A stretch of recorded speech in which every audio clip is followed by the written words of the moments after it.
नमस्कार, मी रेणुका. या बुलेटिनमध्ये तुमचं स्वागत. आज घटस्थापना होते आहे आणि त्यानिमित्तानं पहिली बातमी आपण बघणार आहोत कोल्हापुरातली. कोल्हापूरमध्ये करवीर निवासी अंबाबाईच्या मंदिरामध्ये आज घटस्थापना करण्यात आलेली आहे आणि खास करून आजच्या दिवशी तिथे तोफांची सलामी देखील देण्यात आलेली आहे. मंदिर परिसरात तोफ घडवली जाते आणि त्याच वेळी मंदिरात घटस्थापना झाली हे निश्चित मानलं जातं. आपण ही खास दृश्य न्यूज 18 लोकमतच्या माध्यमातून सध्या बघतो आहोत.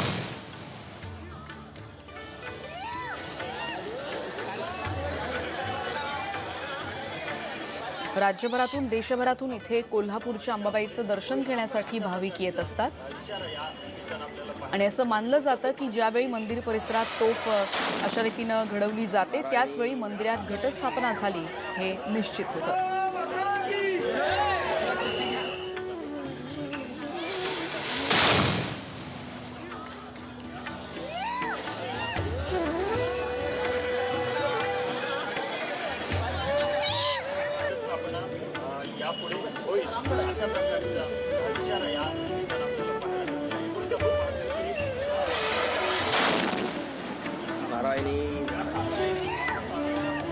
आपण बघतो अशा रीतीने तिथे तोफेची सलामी दिली जाते आणि 3.5 शक्तिपीठांपैकी एक पीठ अशी ओळख असलेल्या करवीर निवासिनी अंबाबाईच्या परिसरामध्ये या सगळ्या मंदिर परिसरामध्ये अगदी पहाटेपासूनच रांगा लागलेल्या आहेत.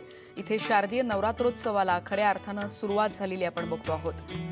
मोठ्या प्रमाणात राज्यभरातून भाविकांची इथे गर्दी होत असते.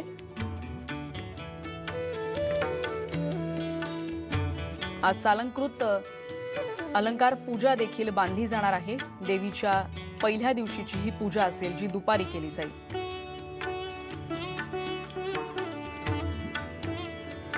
नवरात्रोत्सवासाठी कोल्हापूर असं सज्ज झालेलं आहे. पहिल्या दिवशीचीच गर्दी सध्या आपण बघतोय. पश्चिम महाराष्ट्र देवस्थान समिती आणि जिल्हा प्रशासनाच्या वतीनं देखील मोठ्या प्रमाणात याची तयारी करावी लागते.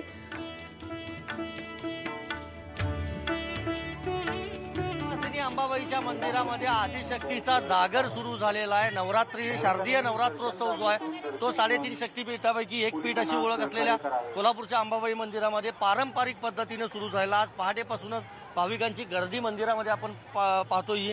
आजचा रविवारचा दिवस आहे, पहिला दिवस आहे. आज पहिली माळ आहे आणि पुढचे 9 दिवस वेगवेगळ्या पद्धतीनं देवीची सालंकृत पद्धतीनं पूजा बांधली जाते आणि त्याच देवीच्या अंबाबाईच्या दर्शनासाठी मोठ्या संख्येनं भाविक राज्यभरातूनच नाही तर देशभरातून येत असतात. आपण बघतोय मुख्य कळस आणि इतर जे कळस आहेत मंदिराचे ते सगळे रंगवलेले आहेत. मंदिर पश्चिम महाराष्ट्र देवस्थान समिती आणि जिल्हा प्रशासनाकडून जय्यत अशी तयारी करण्यात आलेली आहे.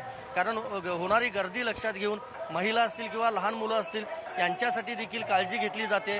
दर्शन रांग तयार करण्यात आलेली आहे. मंडप देखील टाकलेले आहेत मंदिर परिसरामध्ये, कारण उन्हाचा देखील तडाखा बसू शकतो आणि येणाऱ्या भाविकांना त्रास होऊ नये म्हणून काळजी घेतली जाते. महत्त्वाचं म्हणजे मंदिर परिसरामध्ये भजन असेल, कीर्तन असेल यांचं देखील आयोजन करण्यात आलेलं आहे. आणि आज पहिला दिवस केशरी रंग आहे. आपल्याला माहीत आहे 9 दिवस वेगवेगळ्या रंगांचे वेशभूषा खास करून महिला परिधान करत असतात आणि आज पहिला दिवस हा खरं तर केशरी रंगाचा असल्यामुळं अनेक महिला केशरी रंगाच्या साड्या घालून, त्याचबरोबर पुरुष भाविक देखील केशरी रंगाचे कपडे घालून मंदिरामध्ये दाखल झाले आहेत. आणि पुढचे 9 दिवस शारदीय नवरात्रोत्सवाची एक मोठा जो उत्साह आहे, जे मंगलमय वातावरण आहे, धार्मिक भक्तिमय वातावरण जे आहे ते या अंबाबाईच्या मंदिरामध्ये पाहायला मिळणार आहे. व्हिडिओ जर्नलिस्ट प्रमोद सौंदडेसह संदीप राजकोळकर, न्यूज 18 लोकमत, कोल्हापूर. आपण बघतो इतक्या मोठ्या प्रमाणात इथे राज्यभरातून भाविक येत असतात आणि या सगळ्या भाविकांबरोबर आणि त्याचबरोबर इथल्या सगळ्या परिस्थितीचा आढावा घेण्यासाठी इथे मोठ्या प्रमाणात सीसीटीव्ही देखील तैनात करण्यात आलेले असतात. तब्बल 60 कॅमेरा इथे तैनात करण्यात आलेत.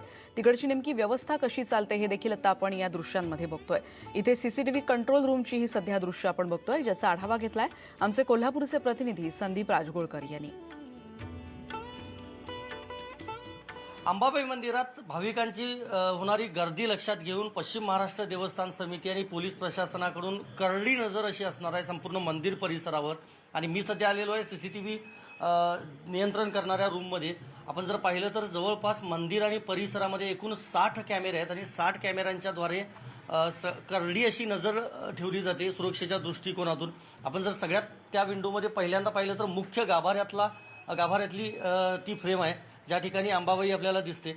आणि नंतर आपण जर पाहिलं तर गाभाऱ्याजवळ असेल, इतर ठिकाणची असेल, ही आपण बघतोय दर्शन रांग आहे ही या ठिकाणी, आणि दर्शन रांगेत किती भाविक आपल्याला तिथून येत आहेत, कोण कोण येत आहेत हे देखील दिसू शकतं. हे गरुड मंडपातली ही फ्रेम आहे, ते ज्या ठिकाणी अभिषेक उत्सव मूर्तीला घातला जातो, आणि अशा पद्धतीनं सगळ्या परिसरावर करडी अशी नजर ठेवली जाते.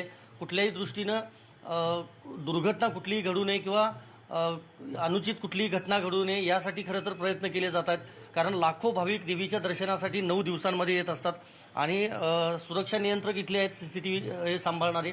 60 कॅमेऱ्यांच्यावर मग तुम्ही इथं किती जण असता, म्हणजे कसं काम चालतं नेमकं? आपण 2 शिफ्टमध्ये काम करतोय. पहाटे मंदिर उघडल्यापासून ते 2 वाजेपर्यंत, त्यानंतरचं काम असणार आहे आपलं ते 2 ते रात्री मंदिर बंद होईपर्यंत. यामध्ये पोलीस विभागानं ज्याप्रमाणे आम्हाला सूचना केलेल्या आहेत, ATSनं, SIDने, CIDनं ज्या प्रकारे सूचना केलेल्या आहेत त्याप्रमाणे आमच्याकडे काही यादी आहे. त्यामध्ये जर आम्हाला संशयितरित्या काही गोष्टी, काही व्यक्ती आढळून आल्या तर आम्ही तात्काळ हॉटलाईन थ्रू पोलीस विभागाला कळवू शकतो, even though SP DYCP number कळवू शकतो. तुम्हाला वॉकी टॉकी पण दिलेलं आहे. बिनतारी यंत्रणा तब्बल आपल्याकडे 15 बिनतारी यंत्रणा आहेत. 15 बिनतारी यंत्रणेनुसार माझ्याकडे असणारा जो सिक्युरिटीचा स्टाफ आहे देवस्थान समितीचा, त्यांच्या थ्रू आपण वेगवेगळ्या ठिकाणी ज्या काही हालचाली घडत आहेत, काही ज्या दृष्टिक्षेपात येत आहेत, नाही येत आहेत, त्या देखील आम्ही ह्या वॉकी टॉकी थ्रू करतोय. मला सांगा, ही फ्रेम मला वाटतं बाहेरच्या बाजूची आहे ना? कुठल्या परिसरातले? हा जो भाग आहे हा घाटी दरवाजाचा परिसर आहे. घाटी दरवाजाच्या बाजूला ग्राउंड लेवलला असल्यामुळे त्यातून इन आउट इझिली होऊ शकते. त्यामुळे आपण बाहेरचा पण परिसर कव्हर करतोय. म्हणजे चारही दरवाज्यांवर CCTV? चारही दरवाज्यावर करडी नजर आहे. त्याचबरोबर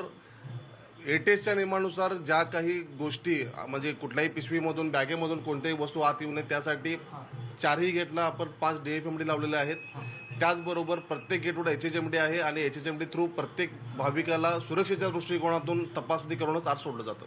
नक्कीच. आपण मंदिरात जर तुम्हाला यायचं झालं तर त्या ठिकाणी तपासणी करूनच आत सोडलं जाते. पोलिसांचा देखील सगळ्या प्रवेशद्वारांवर कडक असा बंदोबस्त आहे. त्यामुळं ATSच्या सूचनेनुसार पश्चिम महाराष्ट्र देवस्थान समितीनं ही CCTVची कंट्रोल रूम तयार केलेली आहे, आणि गर्दीमध्ये देखील सगळ्या भाविकांवर, सगळ्या मंदिर परिसरावर लक्ष ठेवलं जात आहे. व्हिडिओ जर्नलिस्ट प्रमोद सौंदडेसह संदीप राजगोळकर, न्यूज 18 लोकमत, कोल्हापूर. आणि कोल्हापूरनंतर जाऊयात महाराष्ट्राची कुलस्वामिनी आई तुळजाभवानी देवीच्या नवरात्र महोत्सवाला देखील आज पहाटेपासूनच सुरुवात झाली, आणि गेल्या 12 दिवसांपासून मंचकी निद्रा अवस्थेत असणाऱ्या तुळजाभवानी देवीच्या सिंहासनावर प्रतिष्ठापना केली जाते. दुपारी विधिवत पूजा केली जाते, आणि देवीच्या गाभाऱ्यात त्याची घटस्थापना देखील केली जाणार आहे. या उत्सवासाठी मंदिर प्रशासन सज्ज झालंय. पुढचे 10 दिवस मंदिर परिसरात भक्तांची मोठ्या प्रमाणात गर्दी होत असते. आणि आदिशक्तीच्या 3.5 शक्तिपीठांमधलं अर्धपीठ असलेल्या सप्तशृंगी देवीच्या गडावर देखील शारदीय नवरात्रोत्सवाला सुरुवात झाली आहे. पहाटे षोडोपचार पूजा झाल्यानंतर हे मंदिर भाविकांना खुलं करण्यात आलं.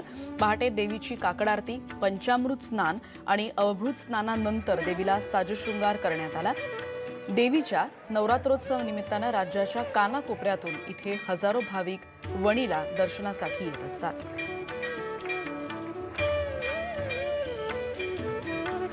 नाशिकमध्ये देखील नवरात्रोत्सवाला सुरुवात झालेली आहे. ग्रामदैवत असलेल्या श्री कालिकादेवी मंदिरात आज पहाटेपासूनच भाविकांनी मोठी गर्दी केली आहे.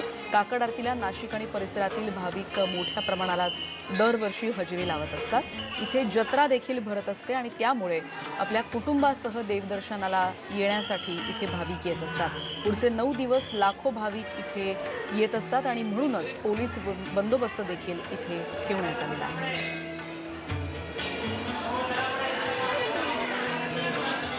आता जाऊयात सांगलीमध्ये श्री दुर्गामाता दौडीस मोठ्या उत्साहाला सुरुवात झाली आहे. दौडीला 35 वर्षांची परंपरा आहे.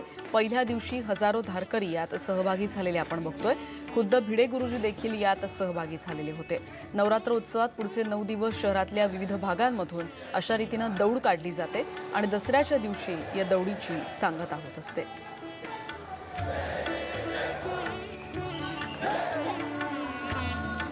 आज राज्यभरात नवरात्र उत्सव साजरा होतोय, आणि पंढरपुरातही विठ्ठल रुक्मिणी मंदिरामध्ये तुळशी पाना फुलांची आरास करण्यात आली आहे. पुण्यातले विठ्ठल भक्त राम जांभूळकर यांनी सुमारे 2 टन तुळशी पाना फुलांचा वापर यासाठी केलाय. विठ्ठलाचा गाभारा, प्रवेशद्वार, सभामंडप, सोळखांबी या ठिकाणी तुळशीच्या फुलांची आणि पानांची इथे अशी आकर्षक सजावटसाठी महिला देवीसमोर इथे फेर धरतात.